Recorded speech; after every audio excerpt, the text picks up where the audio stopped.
Give it 20 seconds.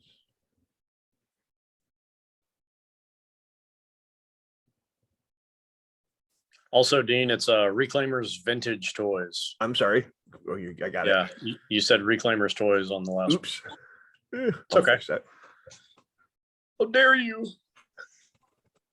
And welcome to Three Geeks and a Microphone podcast. I'm Dean. I'm Art. I'm Russ. And today we had two special guests with us.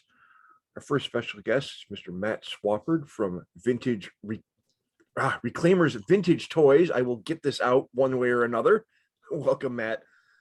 Thank you for having me. And a good close friend of the channel, Miss Maria, who is a cosplayer extraordinaire. Thank you for joining us. Thank you. So today we are doing an open mic discussion on vintage home consoles.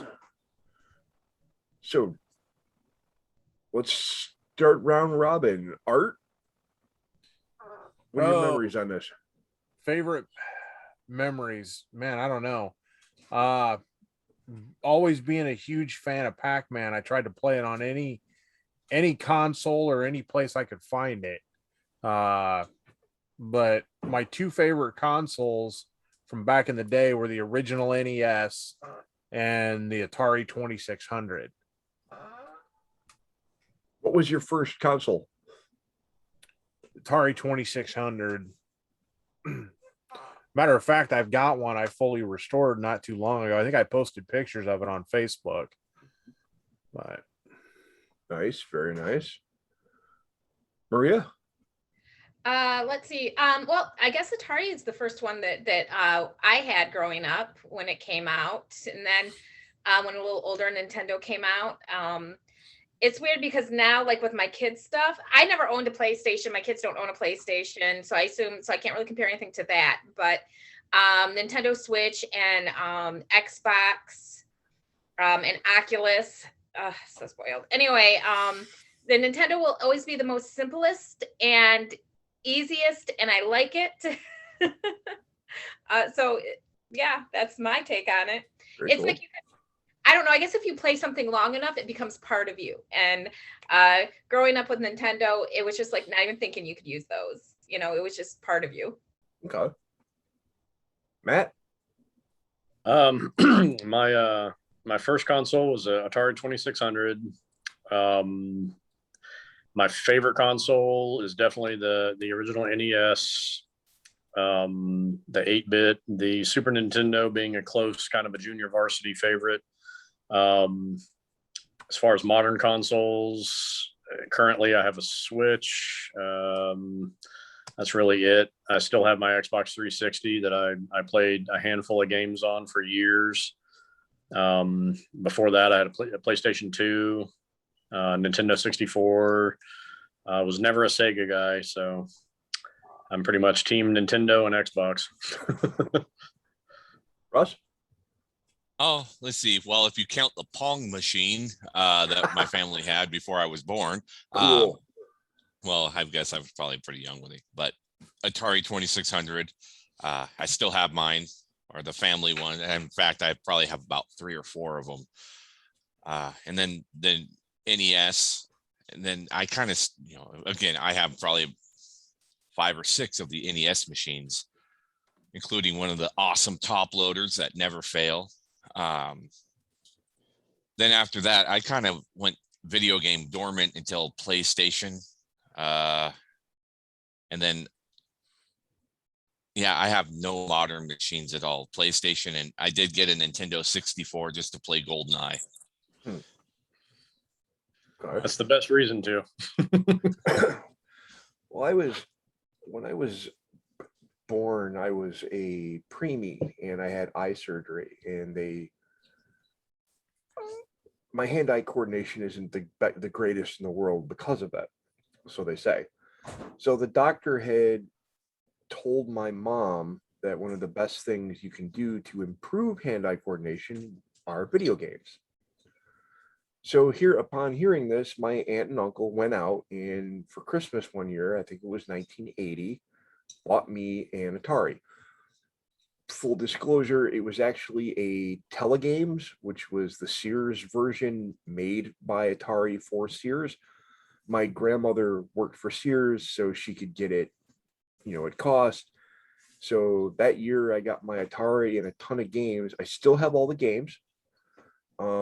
My ex couple years ago for Christmas got me a vintage Atari. But now my son has. He likes to use that in his room. And I just went from there. The NES, the Super NES. I had at least one example of all major consoles up to the Xbox. When the Xbox hit, it's kind of where I stopped. I'm like an Xbox guy.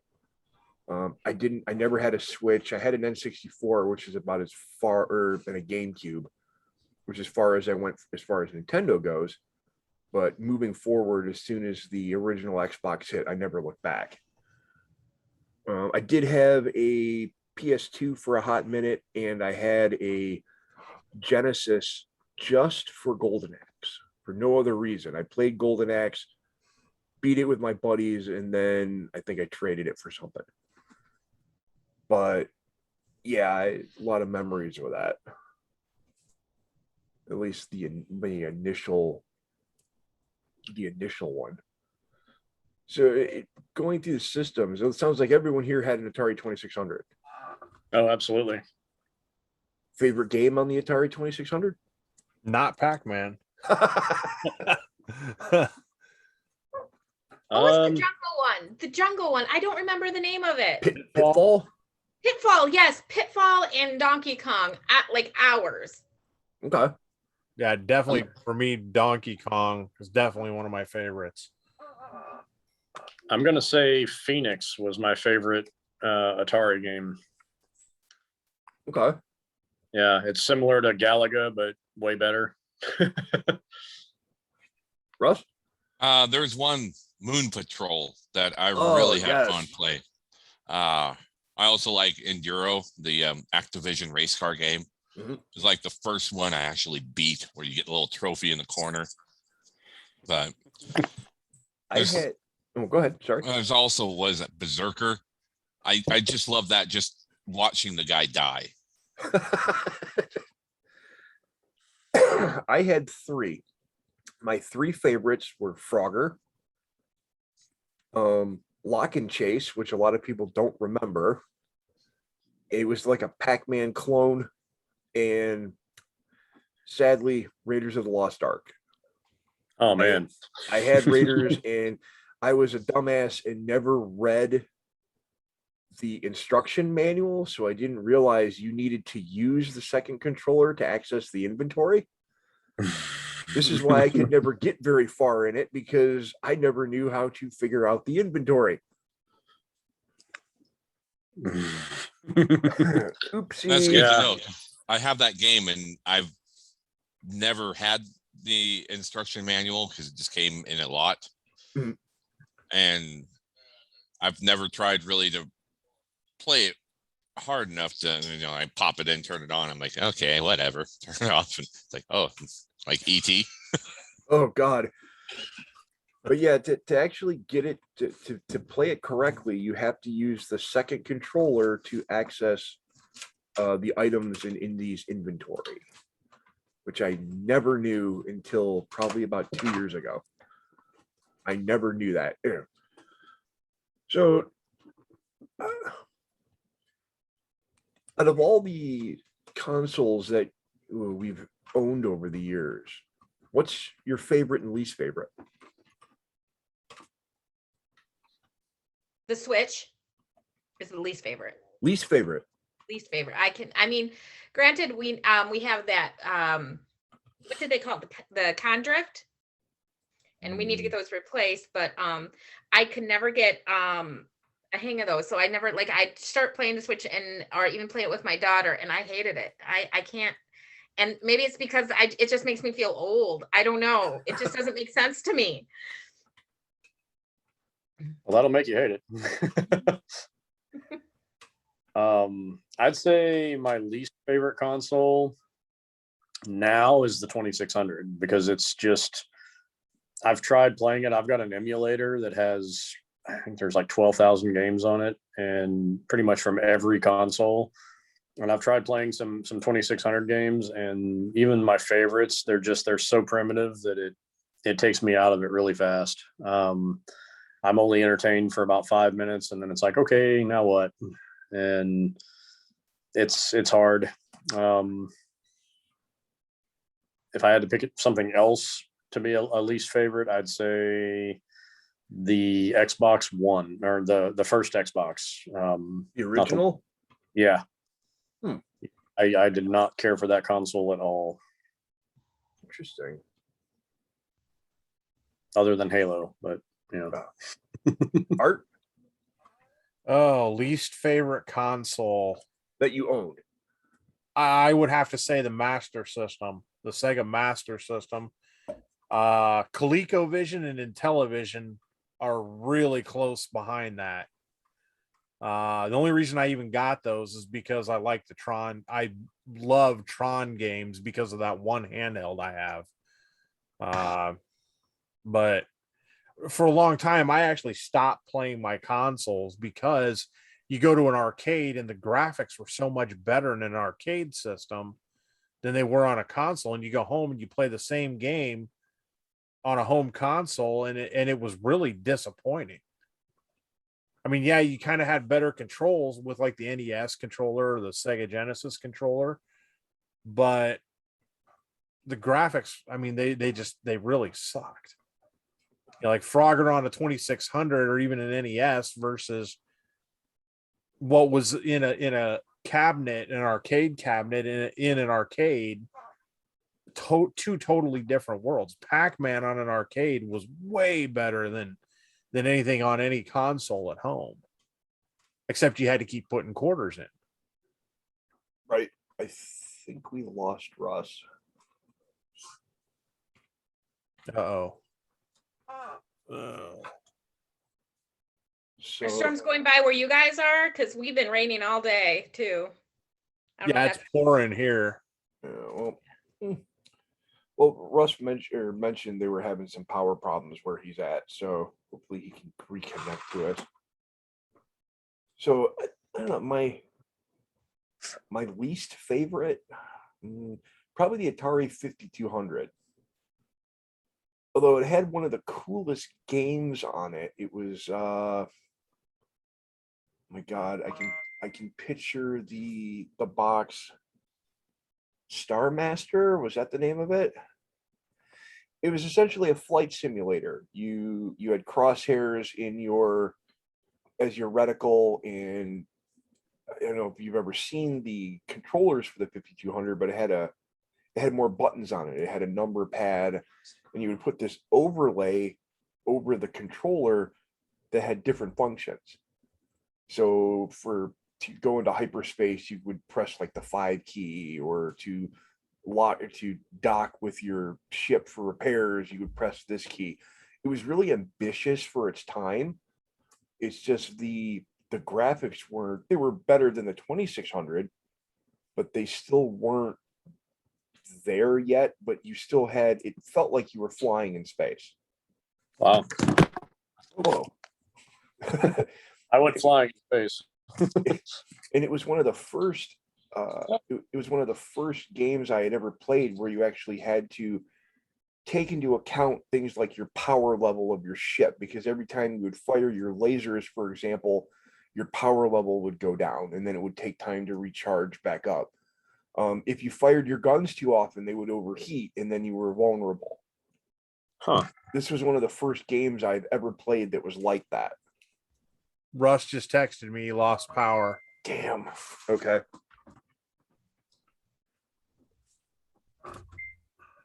One second here. Shoot him a message. Get it back. Reconnect. All right. So if Russ can, he'll be back. So we got your favorite and least favorite. Best all-around system. What are you guys thinking of best all-around system? I mean, I feel like it's subjective, but it depends on what we're talking about. I mean, I still say the NES. I think the NES had such a broad catalog of games and so many different kinds of games. I just love the simplicity of the NES. I feel like 8-year-olds and 80-year-olds can play that console. I love that it's not too immersive, because that's part of the problem I have with or modern consoles like the Switch. I'll play it for 2 or 3 hours and not even realize time's gone by, and then I've got a headache because it's, I'm living in Fortnite land, and then you stop playing it and you're like, ugh. Whereas you can play Nintendo, and it's like when you turn it off, you don't have to come down from it, so to speak. But yeah, I'd still say the original NES. Okay. Or maybe I should put it another way. Best bang for your buck. I could see the NES falling into that category, because you're right. There's a metric shit ton of games for it. Yeah. Bang for your buck. I mean, I'd probably say like the PS2 when it came out, PS2 or PS3, because they were still affordable. I mean, at the price point, I think they were like $250 or something like that, brand new. Now, I mean, if you can find a PS5, what are they, like $1,000 or something like that? It's getting into major appliance territory with the pricing. So it's, you kind of can't be a casual gamer and get your money's worth out of it. Art, Maria, what do you guys think? I'm gonna have to say the NES, but I agree. But I'm not, not because I'm a woman, but I'm not necessarily the usual console gamer, because then as I became an adult and computer games became more accessible and improved graphics, I got into the EverQuest, City of Heroes, World of Warcraft. Never got into League of Legends, and those were the ones that were super addictive to me. And like going from a computer back to a console was very different, I found. Sure. Oh yeah. I kind of ran into the same kind of thing. Like I said, I kind of got away from consoles for a while, and then delved into computer games like Star Trek, the 25th anniversary, the Disney interactive Dick Tracy game. I can't even tell you how many hours I spent on that for the PC. And then I kind of went back to consoles. I think about that time my parents got my sister a Sega Genesis for Christmas, and I got a Super NES for Christmas. Which oddly enough, Michael actually has the shell from that one. That's the one I built one of the Raspberry Pi systems into for him. Yeah, I would definitely say that the NES, the most advanced console I have is, the most advanced consoles I currently have are the what is that? The Nintendo Wii, and I have the PlayStation 5 or PlayStation 3 and the Xbox 360. And that was because I went to the store one day and asked my kids what they wanted, and ended up coming out like $2,000 later.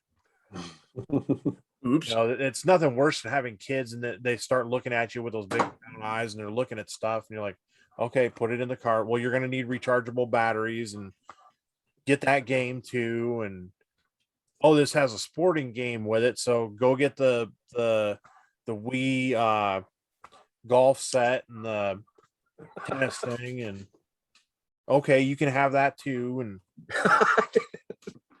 Geez, Art, you want to adopt me? I know, I'm thinking, hey. Well, yeah, I mean, I even do that with friends too. I mean, they're like, do you think you can build this? And I'm like, yeah, I bet I can. You really want that, don't you? Here it is.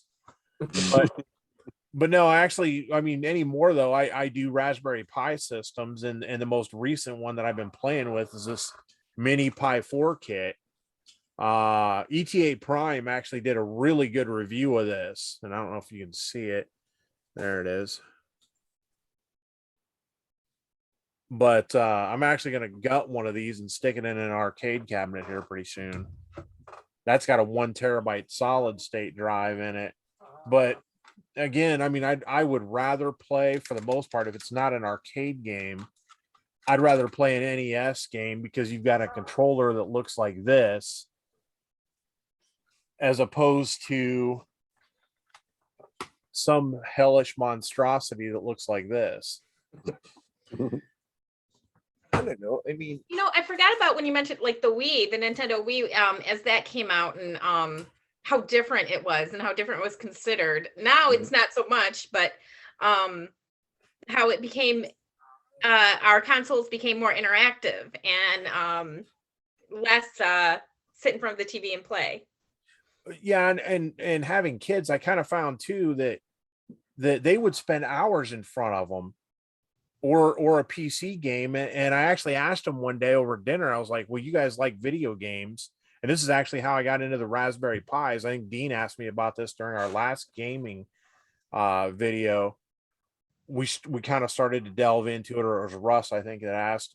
But I actually asked my kids, I was like, well, what about, when I was growing up, we had old Apples, where you had to like, and even before that, you had to type in code for everything. You actually had to know what you were doing. Right? Yeah. I kind of told them, I was like, what if we build our own systems and you guys can learn how to create your own video games and create your own systems. So that was actually how I got into doing the first Nintendos with the Pis in them. And that was an awesome thing because you could load all the ROMs for that one system on that console. You didn't have to buy more games. You had everything right there. Games we had to wait years for. You've got 845 games on the one machine. Yeah, I'd like to change my answer for the most bang for the buck to the I have an Orange Pi. I think that's what comes up anyway when I turn it on, but it's a little emulator, and that thing, I think I paid $100 for it, and it's got Commodore 64 games on there and everything else. I can't really get many of those to work because you have to have a keyboard. But yeah, I love just being able to explore different games that I never even knew existed with that thing. very cool. That's cool. Then there's me. So go ahead, Dean. No, please go ahead. Then there's me. I'm like, ooh, Dr. Mario and Tetris. And like 5 hours, 6 hours later, oops. There's nothing wrong. It's nothing wrong with that, though. I mean, if you find something you really like and you lose yourself in it, I mean, like, two of my favorite games from the original NES were Deja Vu and Shadowgate, Oh yeah. because they were so different. Now I found out years later that they originally were for the Apple, they were originally for the Mac, and they got ported over to the NES, but my first introduction to them was on the NES, and I beat both of them. And I'd never seen anything quite like that before on a console. Yep. You have this first person perspective style. In fact, on Steam, I even picked up for the PC, they redid Shadowgate. Really? They expanded it. It has all new graphics and whatnot. And I think it was $15. So I picked it up, and what you can do with it, you can replace all of the transitions and sound effects from the original game, but you're playing it on the new one. And it's hard. I still haven't beaten it. It's hard. Oh, I bet the original's hard. Mhm. I remember playing that about a year ago, and I kept getting to this point where it's like I can't do anything. And it's like, well, if you get into the cab, then the cab driver is going to kill you. And it's like, oh, or whatever it was. And it was like I had no option. So I'd kind of painted myself into a corner with the decisions that I made. So I literally was like, oh, I never want to play this again. In, I believe, Deja Vu and Shadowgate were, I know the first game to ever save was Zelda. Was the first NES game that had a save system. But those The two code, did it. right? You put in the code, and you always Yep. had to write down the code. Yep. We had notebooks of codes. My sister and I were saving. Oh yeah, who didn't? But Yeah. I mean it. Now, did any of you guys remember renting games from your video store? Mhm. Oh, yeah. Oh, yeah. We would get so excited. Oh yes.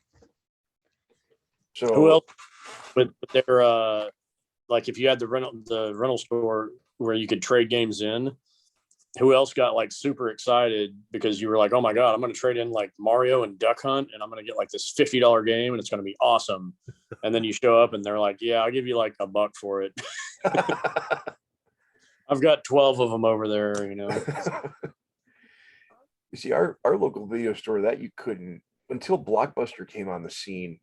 It was just local mom and pop video stores, and Mhm. they had a handful of games. But the first time I saw Contra, I looked at that cartridge and I'm like, yeah, that's Schwarzenegger and Stallone on there, right? It's Yep. And of course, with the Konami code, we all went through and beat it. And to this day, I've never beaten it without the code. Oh, it's almost impossible. So It's hard, real hard. Even harder than that is another Konami game called Life Force. And It's actually one of my favorite games. Yeah, it's the same engine basically, but it's you know, the same control type where it's either above it or side scrolling. But man, even with the code, that game's it's tricky because things just jump out at you. I think my biggest claim to fame was I was actually able to beat the original Ninja Gaiden for the NES without Whoa. cheating. That was one of the hardest things I have ever done. I still remember to this day getting to the very last stage with 4 lives, and my palms are sweaty because I know if I screw this up, I'm going to have to start all over again. I was totally out of continues at this point, but I was actually able to beat it. Never did it again, but I beat it once. My Hopefully, parents- oh, go ahead. Go ahead. Oh, I was just going to say, my parents had a rule: we couldn't get any more games until we beat the ones we had. So Ooh. I stayed up one night with one of my cousins. We were playing TNC Surf Designs. You know what happens? You can't beat that game. You go through the whole game, and the level numbers just keep getting higher, and then it stops at 99, and then zeroes back out. Oh. yep. We spent like 8 hours playing that game just to find out there is no beating it. Okay, so beyond beating the game and the codes, one thing that reminds me of that you don't necessarily see anymore is, did you guys also get the books with cheat codes and strategies? I don't know if those exist anymore because of the internet, but I remember we had a bookshelf of those, and we would look out for those. And I live in a small town. I mean, a very small town. I didn't get them till Mortal Kombat came out. I think Mortal Kombat 2, I think, was the first one I bought a book for. No, actually, I take that back. It was Shadows of the Empire on the Nintendo 64. Mm-hmm. I bought a book for, and then I bought the books for Mortal Kombat. I had. Game was, oh no, go ahead. I was gonna say that Shadows of the Empire. I loved that game. I had the book for what was it? I had the book for Mortal Kombat, but my biggest claim to fame is I love Castlevania. Except for like some of the ones on the handhelds, up to the one that came out on the, I think it was the PlayStation 2, the more modern one. I have beaten every Castlevania that's come out. Wow, you beat 3? Yes. It was That a game's- bitch. I remember that coming up. The sun is coming out, and the evil's vanquished for now, or something. Part I just 2, remember yep. that. Yeah. And the whip. All you did is you whip them, and it was like this little curling tongue. Dink, It was, dink. which was so amazing back then, and now it's just like, oh. But The sun came out and the werewolves went away. Yeah. I bought the book for Symphony of the Night because you almost had to. Because if you didn't read through that book, there's no way in hell I would have found out that you flipped the castle. there's no way I would have found it out. So I just followed along and was able to beat it both with 100% accuracy, 100% board clear. But so going back to the different consoles, what's your most, even if you owned it or didn't own it, what most underrated console?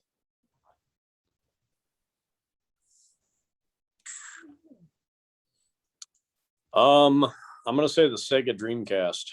You and I are on the same page there, Matt. What do you guys there? I really can't answer that. I don't have as much experience as you guys. I kind of just went mainstream. I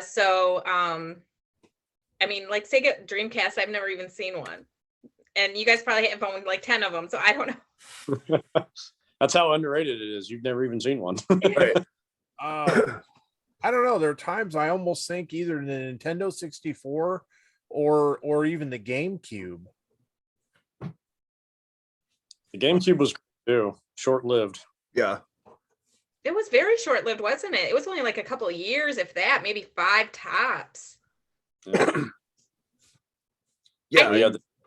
Oh, The Dreamcast is the first console I remember that I guess maybe the PS2 could too as well, as far as getting online. But I remember a friend of mine had a Dreamcast, and that's how he got online. Yep. And he would use it to, like, go into chat rooms and stuff like that. And I remember just thinking that was so cool. And he had a football game. I can't remember what it was now, but at that point, it was better than any other football game I'd ever played. And there were some other ones too, but that was a really good console. I feel like it was one and done within a year almost. Yep. And that was essentially the death knell for Sega. I mean, after that, the company went into a spiral, and now it's just a nameplate.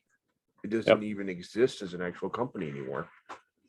One console that, as I said, you guys have probably all owned that I've never owned, and that early on I wanted to own it, was PlayStation, because that again was amazing at its time. And then I'd go over to my friend's house or my guy's friend's house, because believe it or not, most of my friends are men. I don't know. They you could watch movies on it, and it's like you could do so much on them. And when I actually looked into getting one, they upgraded to like PlayStation 3 or PlayStation 4, and you can't play the old games on it. I'm like, why did they do that? I don't get that. Why would a console do that besides money grubbing? Because it kind of takes away, I think, from the nostalgicness of it. Ironically, you can actually play all of the PS1 games on this. Nice. Huh. In fact, they're all loaded on here. In fact, my favorite PS1 game is actually Resident Evil 3. I had to stay in for an import so I could go to a school, or while the boat was at sea. And I basically, in my house, had made like a nest in front of the television. The school ended up, because of the weather, it got canceled, and they couldn't get me out to my boat. So I was home for 3 months. Every day I ordered 1 pizza and a 2-liter of Pepsi. And I shit you not, I like lived in front of the television. That's all I did was play that game the entire time the boat was gone. Wow. Yeah, that's dedication. Sounds like fun though. It was a blast. So I had to do a PRT. Try doing a PRT with like 3 months worth of pizza in your stomach.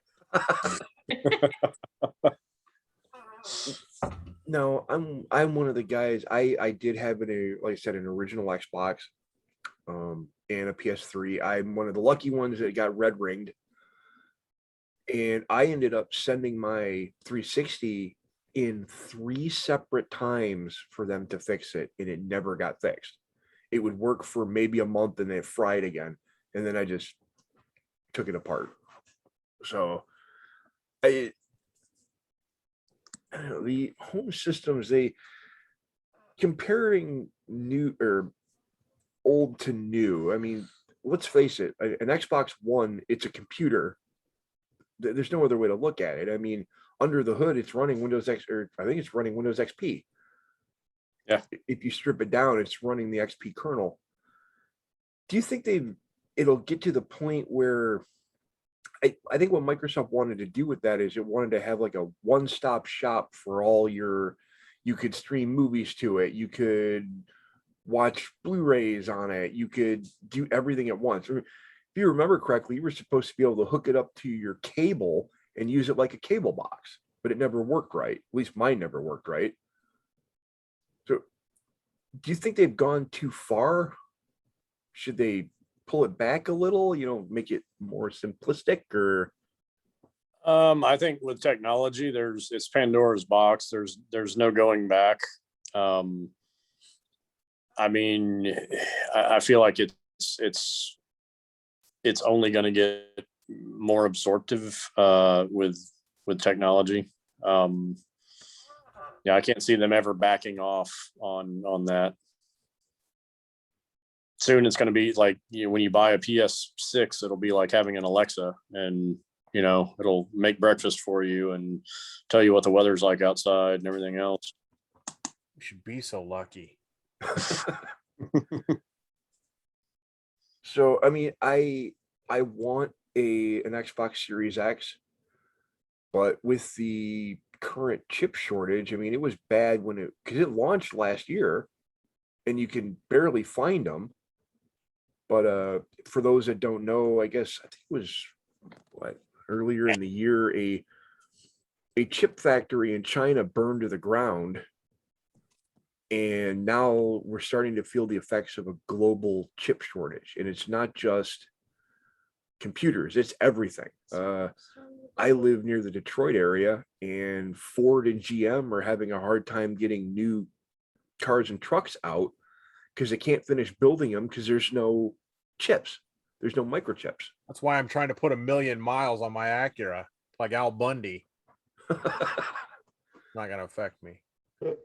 So and my chances of getting a Series X right now are slim and none. Even if I could find one, it's like Matt was saying earlier, they're over $1,000. And they should sell for $500. But they're so rare at the moment, you can't touch one. So what you're saying is MC Hammer should do their commercials. Hey, he's got to eat. Yeah, this is true. I mean, he ain't doing a whole lot lately. Maybe we can get him on the show sometime. Oh, you can be Hammer to do a backyard bar mitzvah. Yeah. Like, get him a McDonald's gift card and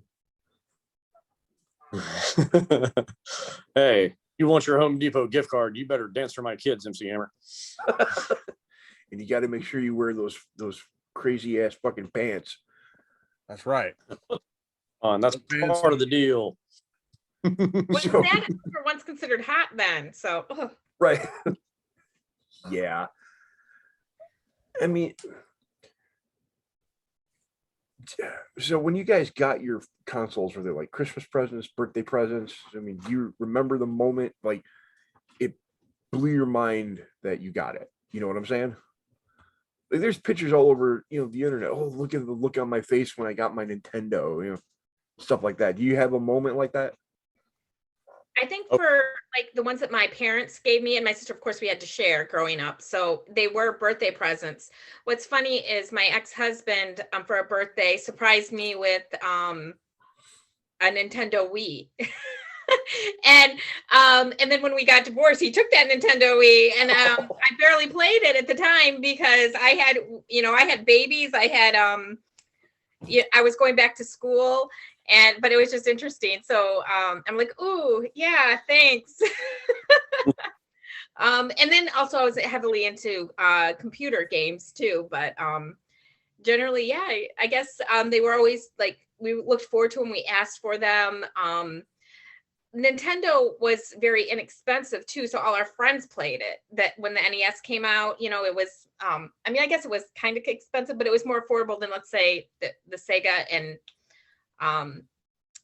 the PlayStations, and then later on the other renditions. So yeah, and all the accessories. Oh my gosh, the accessories, that mat that you'd get with the Nintendo, and the guns, and then the little driving things. Those were always added presents that were great. Nice. The little robot that would play with you, Rob. I didn't get that. Me neither. need to I step- did, and I took it apart. I wanted to see what made it work. Did it ever really work? Because I never knew anybody that had one. No, anyone I knew had never worked right. Yeah, Well, I feel like Power Glove always gets the brunt of the blame for like not actually doing anything. But every time I saw that robot, I'm like, there's no way that thing actually can play against you. Like I called that immediately. I just remember once we got the gun and we'd use it for like the shooter Nintendo games, we were so exaggerated about it and we had to just make such a big deal about it. Guys, I'll be right back. Give me 1 second. Keep going, guys. I'll be right back. all right. So that you guys would like quick draw and like shoot the ducks. No, I shot that damn dog for laughing at me. Fucking asshole. Jesus. I remember like our Atari 2600, my mom got at a garage sale. I think she actually got it and all the games in a box for like $5. I think Wow. the first one we got for like Christmas was the NES. And then after that, I mean, my sister and I had to share the NES, but then later on, like my sister got her Sega, then I got that same year the Super NES for Christmas. I'm trying to think. I think after that, I pretty much bought my own consoles. I think I bought a Genesis. Did you either of you guys have like the 32X and the Sega CD? I never had a just at all. I knew people that had them. I never was a team Sega. I was always Nintendo. Yeah, when I got my first job and I found out about those, I ran to the used game store and bought them for whatever reason. I just thought it was cool to have all those turds plugged into it. But I didn't think it out either because all those game consoles back then came with massive wall warts. What is it? They all came with like massive power bricks, like the wall warts. Yeah, like where the hell are you going to plug in all those? You only get like 2 outlets every 8 feet in your house, and you get like 2 game systems, and you've already used up you can't plug in your television anymore without a power strip. Pretty soon your wiring in your house looks like a cross between Christmas Vacation and the hell was that other movie? A Christmas Story, where they had freaking everything plugged into the damn wall. And extension cords fucking everywhere. I remember playing the NES summer of '88. I went to Seattle on a trip to visit family, and my I think he was like my second or third cousin or whatever. He was my age, and he had a Nintendo, and that was the first time I'd ever played it. And we went to Toys R Us, and his grandmother bought him like 2 games. He bought Rygar and Mega Man, and Nice. he already Contra and Karnov and TNC Surf Designs and a few other games. But I remember just playing that handful of games and just being like, oh my God, like this is next level shit, you know? And so when I came home after that trip, that's all I could think about was like, oh, I need a Nintendo. That's all I want for Christmas. Just give me a Nintendo and some games. I'm good. Everything else took a back seat. I actually got my first game for it before that Christmas, or actually before my birthday when I got the Nintendo. I got Iron Tank. That was my first game, and I don't even remember it. Wasn't a big fan of it, whatever it was, but That good, huh? I remember, I think actually one of the most memorable Christmases I got was the actual the Nintendo Game Boy, the original. You know, it's weird because my kids have the more advanced ones, but that original, and then when you could connect them and play with them with a cord. Oh gosh, yes. And my friends would come over and bring theirs. I think it was memorable. Really was just to be able to have it in your hand. I mean, the graphics, that dot matrix or whatever it was. Sucked, yeah, but then Yeah, it, it sucks. It was great. but Josh, it was amazing.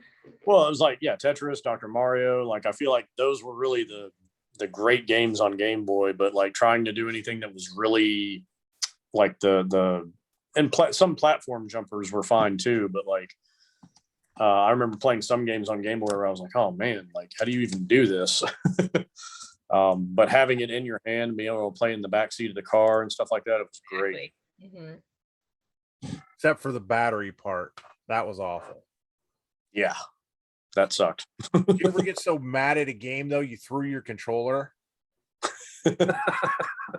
Once or twice, yeah. Oh yeah. But that thing is the NES's controllers were made to be thrown. They were good. They like Yes. they are not wussy controllers. They're Beat simple the and hell out of sturdy. those things and keep going. I mean, yes, I had more than once playing Ninja Gaiden chucked my controller across the room. Was it the birds? Was it the birds that made you do it? Yes, I fucking hate those goddamn birds. Or that, or like the impossible jump that you can make, but you keep timing it wrong, and every time you're jumping in the same spot and falling in the same spot over and over and over again. Yeah, and with that game too, when you miss the jump and you've missed the jump, you just get to watch him spin and fall. Right, and there's nothing you can do. I mean, I think for me that one was definitely the original Ninja Turtles game. Oh. When you're after you've gotten out of the water level, like where the seaweed is and shit, and the bombs, and you're going through those buildings, and then you go down into the sewers, and you have to make this one jump so you can go get the rope that you have to walk on. Jesus, I got mad one time. I thought it was just my sisters and I home by ourselves. I thought my mom was out at the store or something. Uh-oh. I got mad and chucked the controller, and the only word that came out of my mouth was butt fucker. And the worst part about it is my mom is standing there on the phone with our pastor yelling. I'm like, I chucked the thing, you could hear it hit the wall, and my mom's standing like right in the hallway looking at me, and I know the pastor heard it. And I had confirmation that Sunday. Oh, and that's a tough room. Yeah. Damn. I don't know. Probably one of the most fun I've ever had with a game, going back to the Atari 2600. Like I said, my grandma worked for Sears, so she got like out the actual Atari game Outlaw, for example. The Sears version was called Gunslinger. So I had Gunslinger, not Outlaw, but they were the exact same game, just different label. I had a game called Target Fun, which had 27 different it was like a shooting gallery game. I spent hours and hours playing this. Like one of them was it looked like an L, like this, and you would move it side to side, and it was a gun. And above you, it could be ships. So you have to blow up these ships, or they were aircraft. You had to blow up the aircraft. And damn dog. In some of them, if you fired and moved, the bullet would track as you moved, and others it wouldn't. But I just spent hours playing this. Oh, my dog. Sorry about this. But I don't know. Favorite game of all time, hands down, on any system. What would it be? Oh, I'd have to say the second Ninja Turtles game. The one that was also the Ninja Turtles arcade game, the original one. Oof, this one's hard. Metal Gear NES. You know, Good choice. as much as I love like the console games of growing up, I'm just gonna have to say, and you guys are gonna hate this, City of Heroes and World of Warcraft. I'm a computer gamer. Those were the ones that kind of stuck. And I think it's because they were so freaking addictive. War crack, is what. Oh yeah, yeah. I was about to say I that. don't play it because it's just too easy. Yeah. And I haven't played watered it Warcraft in forever. When Warcraft came out, I never got into it, and I worked with a guy, and he constantly like trying to get me to get into it. He ended up losing his job because he was playing it at work. Oh boy. He lost his house. He lost his car because of losing his job. His wife divorced him. Like it was literally the catalyst for like ruining his life. Wow. Wow. And he came to work where I worked, and he was almost like a recovering heroin addict, where he was like, "Oh yeah, Warcraft totally screwed me up. Anyway, you should totally play it." And he was like trying to like get me into his world of like, "Yeah, you should play it, and then tell me all about it." Well, and I was like, it's weird, and I don't know necessarily if it's true with console gaming because I've never done the online console gaming, where you talk to people and you play with people, and I don't really do that. I think just because I have kids, and I don't want them to do that either. But I know that for a lot of people, they meet like their significant others on it. That it's like their world. It was something that I got into with my husband because I'd never done computer playing before, and so we started with EverQuest, and he was so into it, and so we couldn't get into it together, and so we started with City of Heroes, and then that debunked, and so we started with World of Warcraft, and then he eventually went on to League of Legends. And I never could get into that, but by then I was so focused on school, and then I just never really got back into it because of the amount of time consumption it takes. And I think as I've gotten older, my ADHD has gotten worse. So but yeah, I'm gonna have to just say it's a whole different world. "Yeah." And it's almost real to a lot of people. My Ever met had her crossed that? on my cousin met her husband on playing World of Warcraft. I've actually been meaning to get back into it. I played it forever for a few years, and then I stopped because Star Trek Online came out, and then I got deep into that. I ended up buying lifetime memberships for myself, my dad, both my daughters, one of my cousins, and we were just all playing together. I have, because I hang out with a lot of the Ghostbuster people. I freelance through them.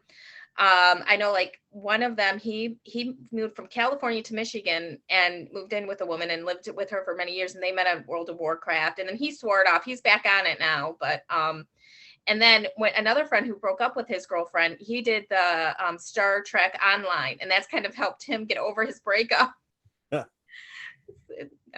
I love consoles. I was a big PC gamer. I think we're going to do a whole episode just on PC gaming, but I am a big Blizzard fan. I love Diablo. I love not WoW. I'm not a big WoW fan. I just couldn't get into it, but StarCraft, the real-time strategies from Blizzard are probably top shelf.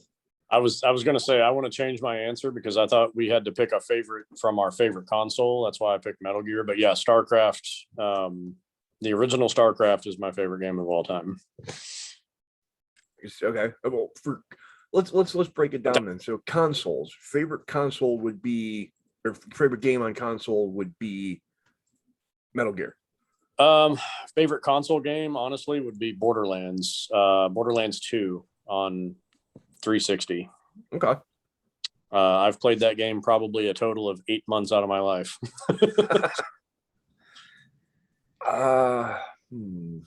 Console. I'm gonna have to say I'm old school. I love all the Marios. I love playing the racing games with my kids. Sure. Any of the Marios really, from the OG ones to even now. They're still relatable to all ages. If you had to pick a Mario game, which one? Is it? I want to say the one. I keep forgetting if it's 2 or 3, and I think that it is. I want to say it is 3. The raccoon one. That's 3. That's 3. Yep. 3. I'm gonna say that because that one I think we spent my sister and I spent the most time on. We'd pause it, we'd come back to it. we'd go, you had the map you'd had to go through, and we'd always race each other to the little special houses where you can get like little extra, not necessarily gear, but power-ups. Mm-hmm. Yep. Where you had to like match the figures up and the flowers and all that. Yeah. Yeah. Yeah, that game legendarily good. I'd say that one's my favorite, but part 2, as wacky as it is, that's one where you're like pulling turnips out of the ground and stuff. Yep. Two was actually a totally different game, and they just skinned it with Mario carriers. Yeah, it was called so crazy. Doki Doki Panic. It was its original name. So I remember that one the first time and being like, "What the hell is this?" Right. Like I just threw it at a guy. There was an actual Super Mario 2 that was released in Japan. It was the same as 1, just way harder. And they actually thought that it would be too hard for the American market, so they went with something else. Stupid Americans. But I don't know, my favorite game on console. Ooh, that's rough. Ooh. Halo. I love Halo. Except for ODST, I've played and beaten them all. Guardians sucked. I will just say it right now. Halo 5 Guardians sucked. I even had the Master Chief Collection, and I'm one of those poor bastards that they had to patch. I still got to patch the hell out of it just to get it to run, because it was I got it day one, and it came out of the box broken. That's the other thing that I don't like about modern consoles is I think they release the games too fast, and they release them broken. If I'm spending 45 minutes to an hour patching a game before I can even load it, there's a problem. Yep, agreed. I don't know.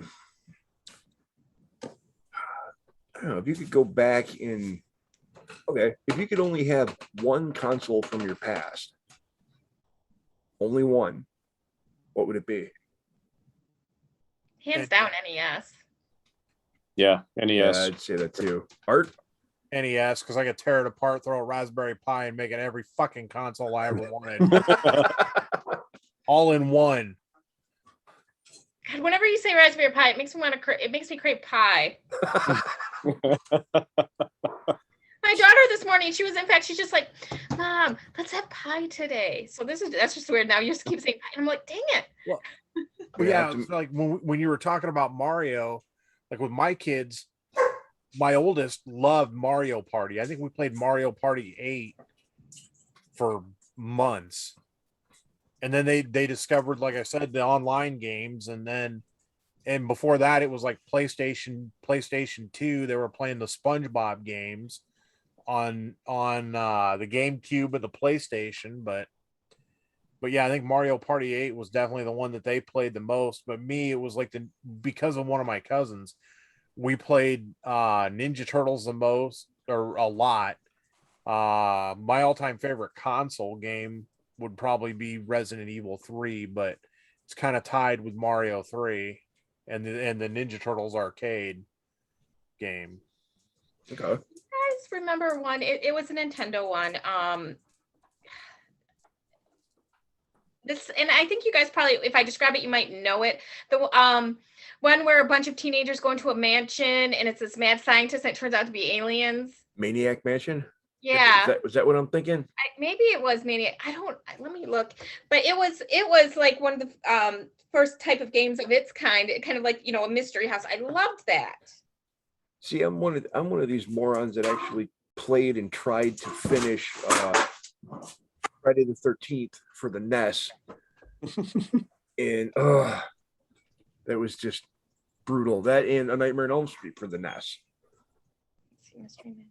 I feel like both of those games were just really hard, and they get a lot of street cred now, but I don't feel like they're that great of games. Maniac. It was Maniac Mansion. That's it.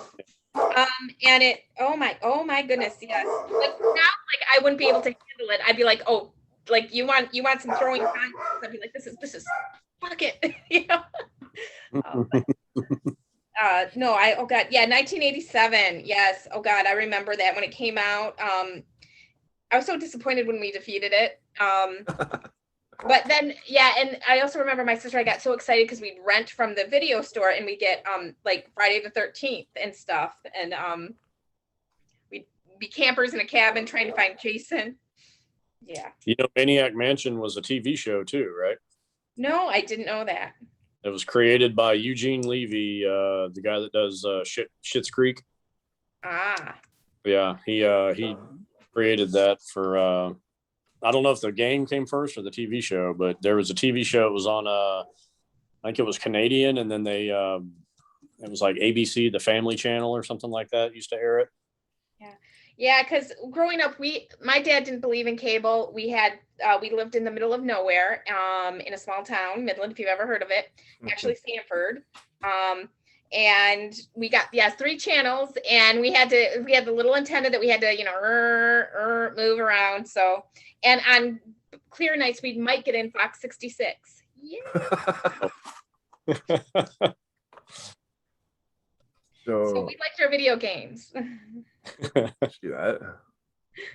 I didn't even have my first computer, I think, until I was I saved up for it and got it like my last year of high school, and I got the AOL. I had to pay for it myself, the AOL dial-up that I could barely use because it pissed off my dad because it was our phone line. So yeah. So do you, any other things or anything else we want to bring up on this subject, guys, or you want to kind of leave it here? How do you want to work this? Do you have any other questions? Any other topics or anything on it? No, Art? No, unless you guys have like favorite like console tricks beyond the Konami code, like I had a like Game like, Genie. I just cheated, so we weren't allowed to own one. In fact, a lot of the horror games we weren't allowed to have because of my youngest sister being 8 years younger. But Like, what was the biggest disappointment NES game for you guys? Like, you go to the store and you rent it and you're like, oh my God, this is going to be great. I can't wait to get home and play it. And then you put it in and you're like, oh my God, this sucks. Batman. Yep. Batman sucked. It tried so hard, and it was a pretty game. It was, I liked the really dark, and the animation was nice, but yeah, that it tried to be a beat 'em up and it just didn't do it very well. Yeah. Well, that one kind of reskinned from Ninja Gaiden in a lot of ways too, because he had that same mode where you could jump and then like bounce off stuff, and you had to like back and forth, and still a very different game, but okay. Yeah, probably Batman. Although the Ghostbusters game sucked too. Oh, the first one? I remember that. Yeah, I was excited about that. And you're like, "Arr." Yeah, the one where they're like little marshmallow people walking around. Right. Like little, they're like heads with no bodies. Is that the one I'm thinking of? Yeah. What was the one where that reminds me of another one that was really disappointing because you wanted you had the you were a character and you had this little ball like blob thing following you around, and you had to get like right in the right. Boy in this blob. Blob.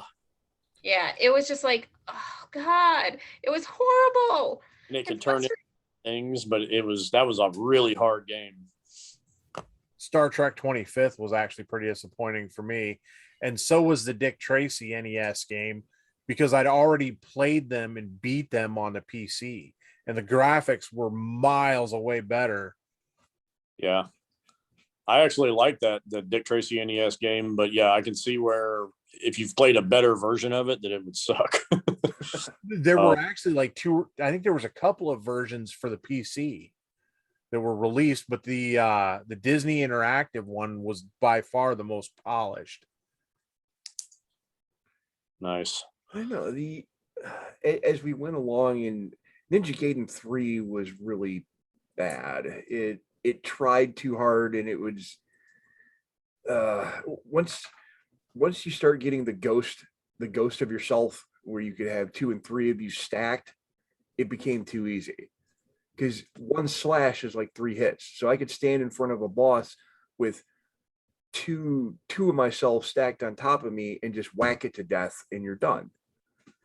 Yep. So, although truth be told, the NES version of Castlevania, oh, that was bad. The first Castlevania? No, the I'm sorry, the N64 Castlevania. Oh, yeah.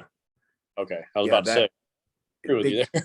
They tried going 3D, and it kind of worked, but it just, I trudged through it and beat it, but I'm like, I'm never playing this again. The biggest disappointment for an NES game for me was Silver Surfer. Ah, yes. That game is possibly hard.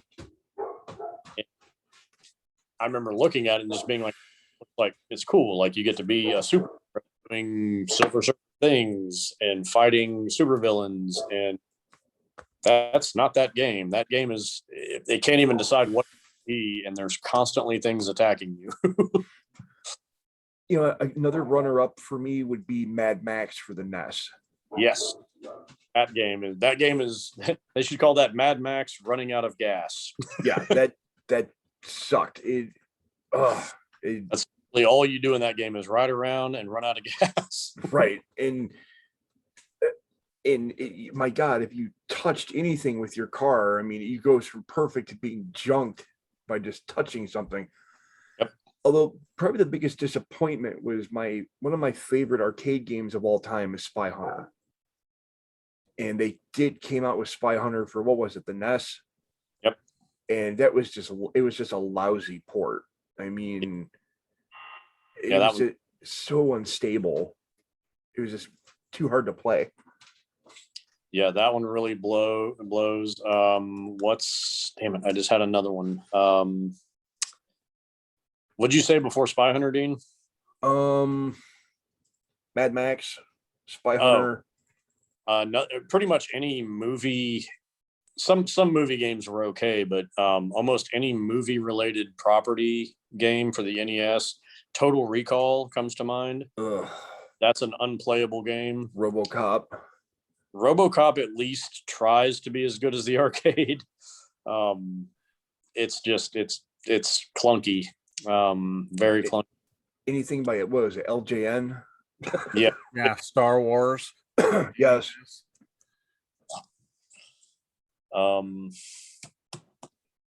And yeah, there's a lot of them, I guess. Hunt for Red October. Oof. That was pretty bad. Ugh. Knight Rider, Airwolf. Yeah. The Last Starfighter. Yeah. Ugh. Another unplayable game.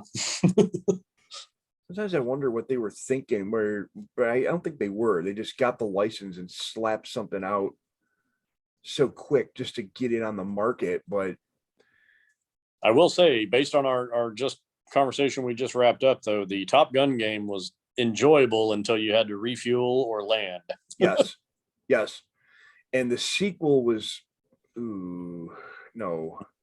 Yeah. Never played that one, but Yeah, good. Don't. You guys ever play like the like Jeopardy or Wheel of Fortune games? Oh yeah. Yeah. I'd spend hours on those, and then we'd memorize.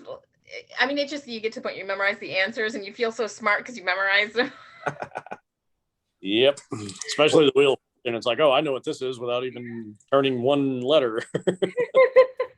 Well, my years back, I remember my full disclosure, I'll reference my aunt and uncle a lot because I spent a lot of time over there when I was a kid. My aunt bought in the early 90s, bought a brand new PC and a bunch of games, old compact, and sitting around playing You Don't Know Jack on Christmas. Anyone remember doing that? No. I remember For that game, You Don't Know Jack. Mm-hmm. I played that game on a date. When I was Awesome. early, I want to say I was like 18, 17 or 18. And I played that with the girl I was on a date with, and it was like, wow, this is the worst possible thing to do on a date is how smart are you? Yeah, it was Not good. Yeah. Well, what anything else you want to add or any memories to this, or like if there's one thing about your vintage consoles that sticks out more than anything else? Honestly, that- the time of my sister, it was just, we would just listen to the radio and play Super Mario Brothers hours, like we're talking about, like, we didn't sleep. We, our parents would be like, did you guys stay up all night? And we're like, maybe. It's the time that I spent with, I think, my sister's the most memories. I'd agree with that. And I mean, basically same answer is just the time spent with family, like playing. I think it is as a social tool, as like an interaction tool. That's why I love the NES, because it was anybody could play. You didn't have to be super, and there was a game for everybody and a style of game. And like you referenced the games and the Jeopardy, like I remember playing them with my mom, and I remember my mom could play Mario and Mario 3, and like she could do that. And just how it kept people kind of connected, and it was almost like a comfort food of like, well, what do you want to do? I don't know. Well, there's always Nintendo. It's like you could always kind of fall back on it on the console. Yeah.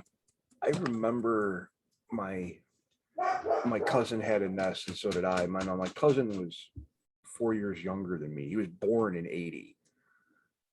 So my aunt would play, and I remember I was home one day and my aunt called and she says to my mom, "I saved the princess." And my mom went, "You did what?" My aunt got really good. She beat all of the Marios and all the Zeldas up to I think it was Windwalker. She and then she just stopped. But growing up, she loved so I'd go in my cousin's room and there's my aunt sitting there playing Mario Brothers. I'm like, "Hey, can I use the console, please?" So, but anything else you want to add, guys, or are we good? I think we're good. I think we covered a lot. Cool. Maria, you want to add anything? Mm-mm. Good. All Good. right. Well, guys, thank you very much. Matt, Maria, would you guys want to come back for future episodes? Of course. Absolutely. Awesome. Very good. Well, thank you guys. And unfortunately, for our listeners out there, Russ, I think we mentioned Russ lost power, so he got dropped. He will definitely be back in the next episode. Well, thank you, everyone, and see you on the next one. All right. Thanks for having me. Thank you. Thank you guys for coming.